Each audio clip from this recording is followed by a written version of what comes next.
First and foremost, the Alabama-Coushatta tribe of Texas is a combination of two large ancestral tribes, the Alabama and the Coushatta. Over the years, both of these two tribes have had their names spelled in many ways. However, both tribes agree their early names were the Alabama and Coushatta. Both come from similar cultures with different origins. Let's take a look at the ancestral history of each tribe and how they became related to become one tribe in the state of Texas. The first documentation of either tribe came in the 1540s, when the Spanish Hernando de Soto exploration ventured into the southeastern United States. They located the Coushatta people along the banks and islands along the Tennessee River in southern Tennessee near the modern city of Chattanooga. The Coushatta have also been known to occupy various parts of eastern Tennessee, along with many of the Creeks prior to Cherokees venturing from the north. As the Coushatta people began to shift southward into northeastern Alabama, one of the islands they had been known to occupy for many years was Pine Island. Located in Jackson County south of Scottsboro, Pine Island was an oblong strip of land in the Tennessee River.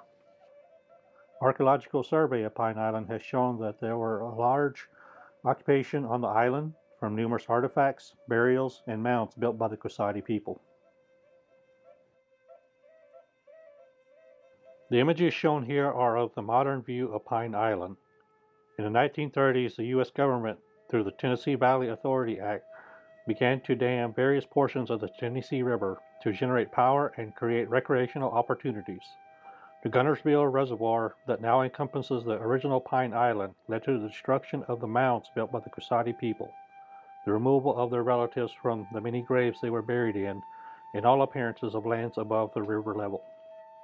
The community that now lives on this territory, once the home of the Coushatta Indians, has slowly developed beyond the ancestral image.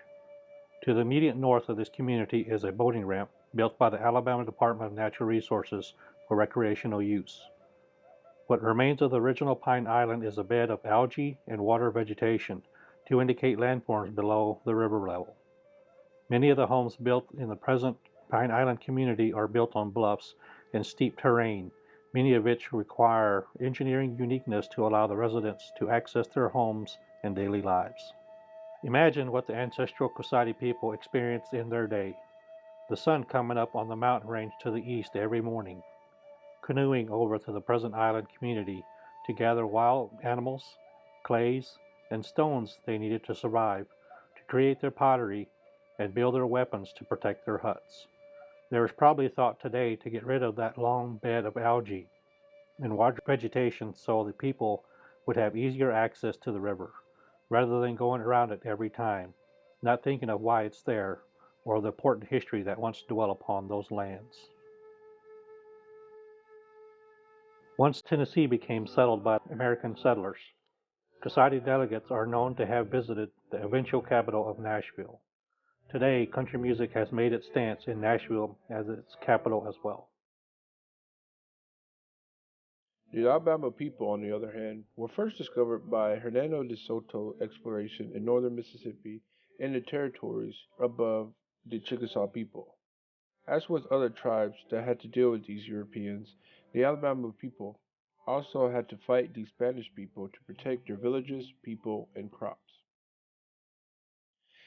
Today, most people associate northern Mississippi with Tupelo, Saltillo, Batesville, and Hallettsville, along the Tombigbee National Forest and the Holly Springs National Forest. Tupelo, of course, is famous for the birthplace of Elvis Presley. The Natchez Trace Parkway travels across the territory once home to the Alabama people. These Indians are known to be related to the mound culture of southeastern United States.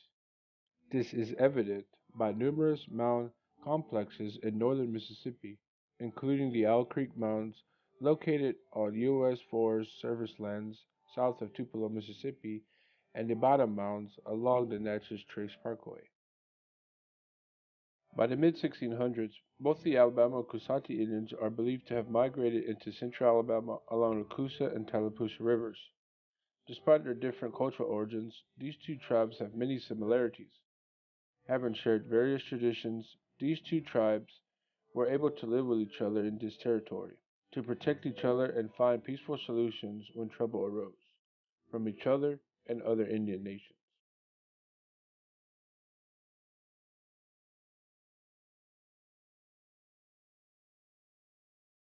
When the French settlers landed in Mobile Bay in 1702, they built their fort among their friends, the Choctaw. Unfortunately, the Choctaw were fierce enemies of the Alabama at the time, so the French immediately became enemies of the Alabama. This led to a reward of Alabama scalps when the Choctaw and Chickasaw Indians traded with the French. The failure of the English traders to value the skins and trade goods of the Alabama Indians led to the cease of the war with the French settlers.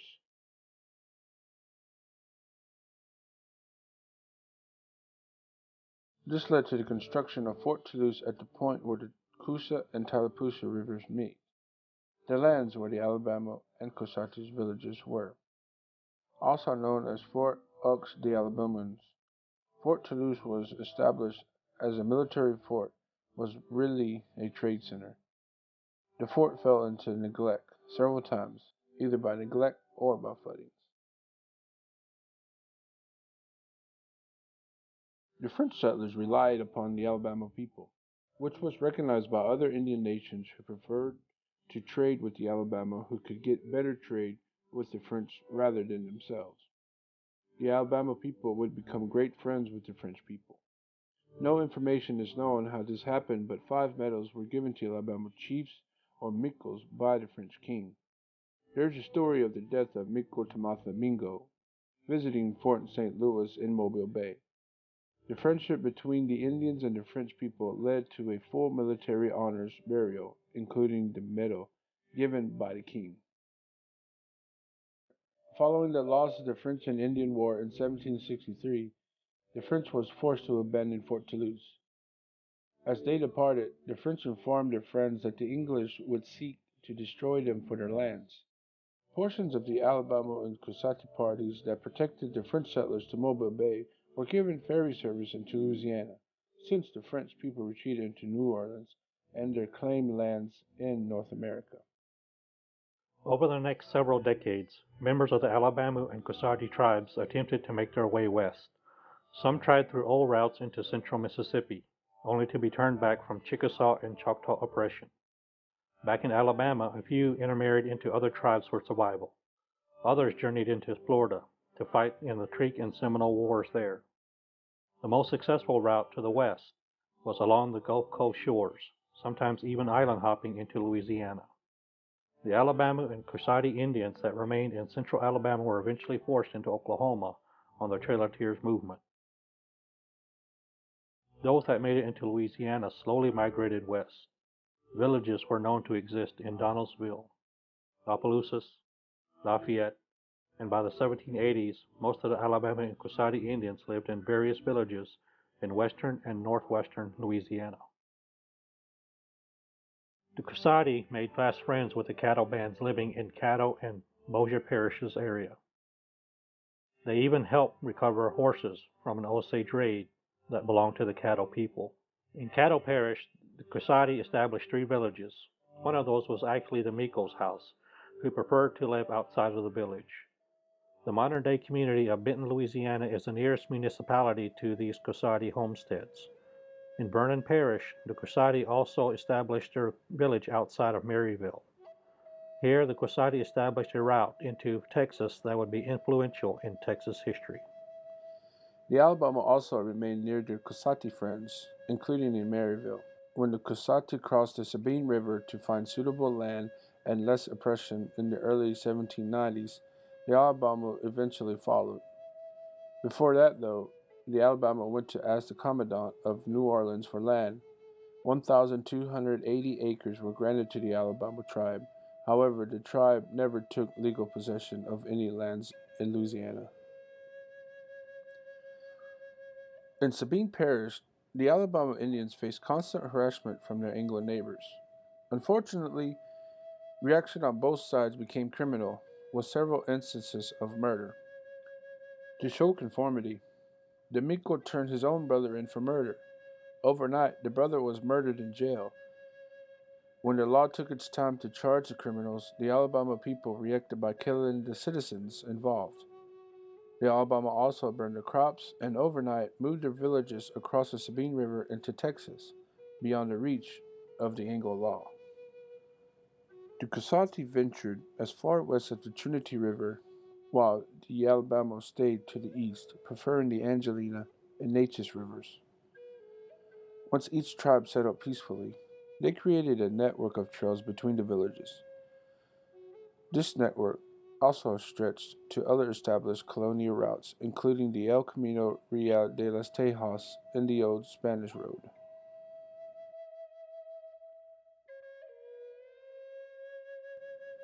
The trail that the Coushatta people created in Maryville, Louisiana, stretched into North Tyler County, across the Trinity River, and eventually with the Anglo settlers, to the Colorado River near Columbus, Texas, passing the old capital of San Felipe.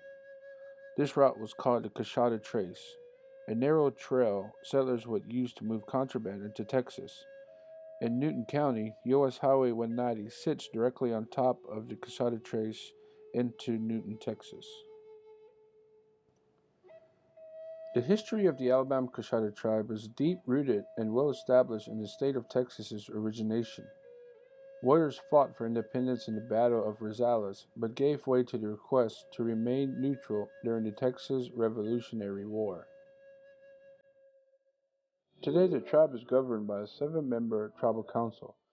Elected to 3-year terms, the tribal council officially meets twice a month.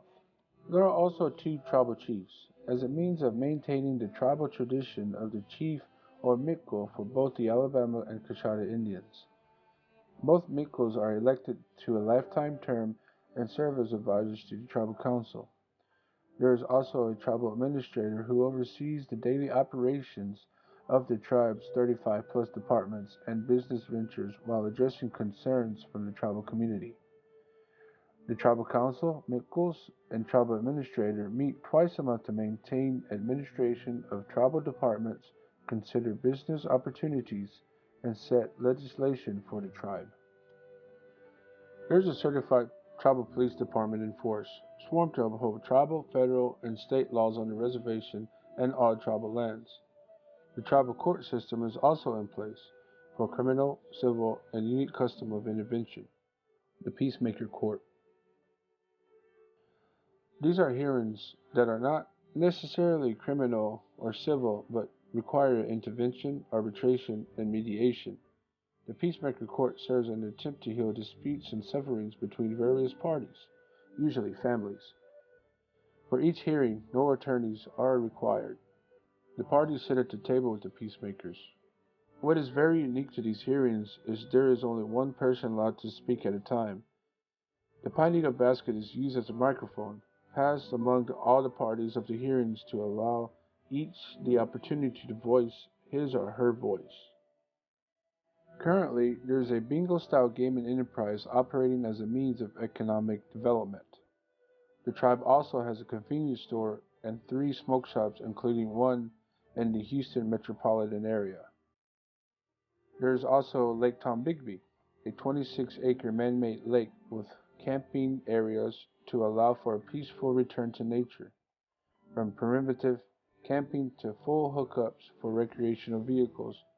There are also several cabins available to rent and enjoy.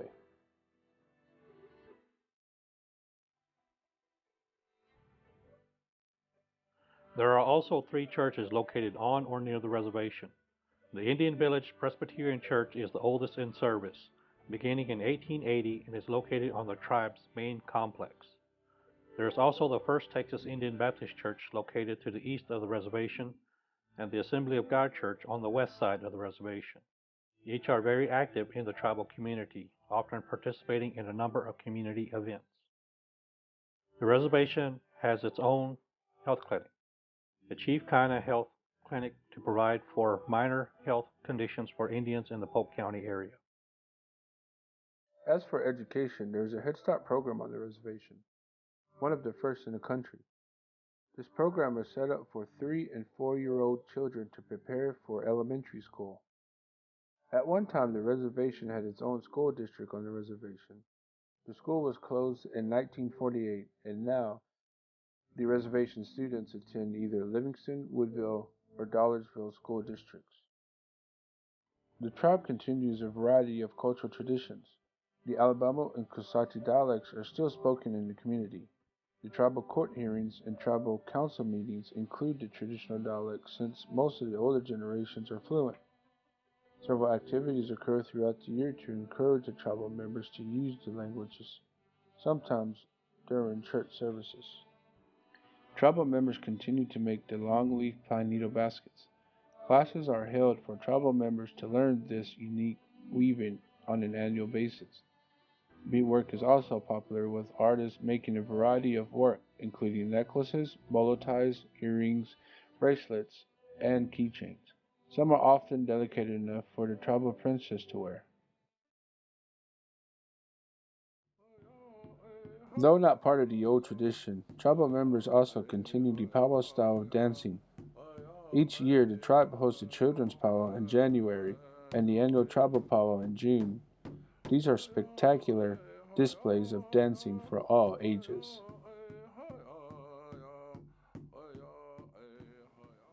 Stickball remains as a sport of interest. Each year, the tribe invites other tribal nations to participate in a weekend tournament.